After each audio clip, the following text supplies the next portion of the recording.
Many people read books for education, for research, for relaxation, for enjoyment. However, in order to read these books, all of the parts must come together before they can be enjoyed. Here we will take a look at the parts that make up a book. The cover of the book is the attention grabber. Most people look at a cover to see if they may be interested in reading it further, or if it is something they need to read about. However, don't always judge a book by its cover. Let's see what the other parts of the book are.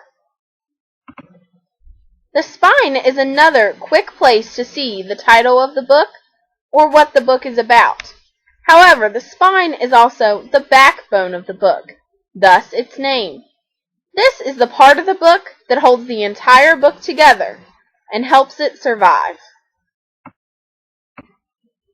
The title of a book is a group of words that give the reader a quick insight into the book, whether it is straightforward, like Cooking with Pooh, or something more mysterious, like Catching Fire.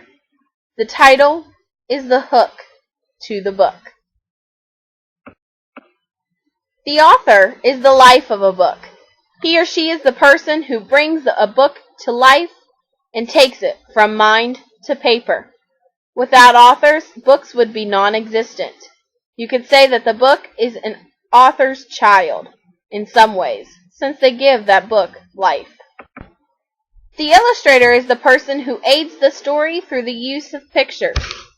Sometimes it's the same person as the author, like Mark Brown, who writes the Arthur stories, but sometimes the illustrator just reads the story and draws based on what the author has already written. The title page is the first page inside of a book. It is another place to recap the title, author, and illustrator, if there is an illustrator. The publisher is often named on this page, as seen on this title page from Treasure Island by Robert Louis Stevenson. The copyright page gives credit where credit is due.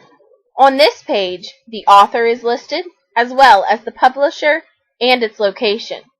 The year the book was first published or printed, as well as any other years that it was printed, are listed here as well.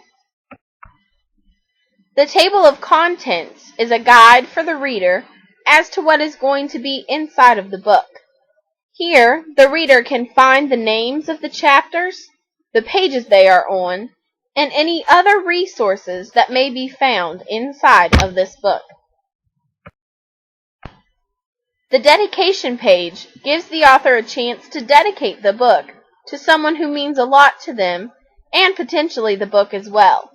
It can be a family member, a friend, or someone else who was close to the author in the book that may have aided in its creation.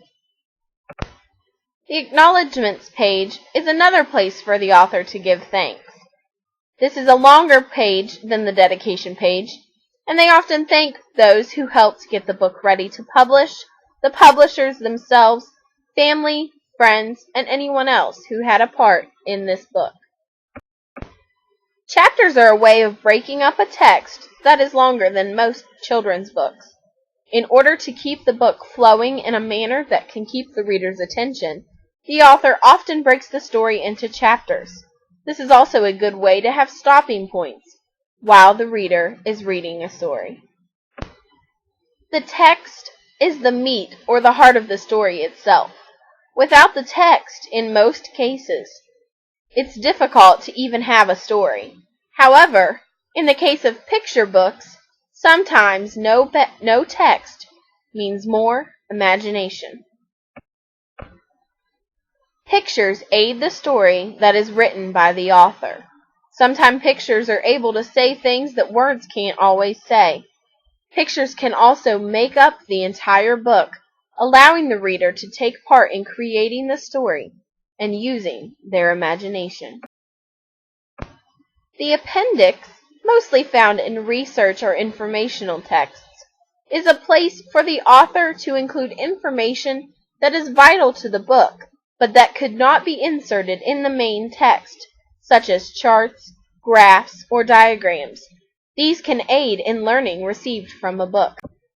The glossary is a place to find definitions of words in some books that may not be known by the reader. This resource is usually found in textbooks or informational books, like the appendix of a book.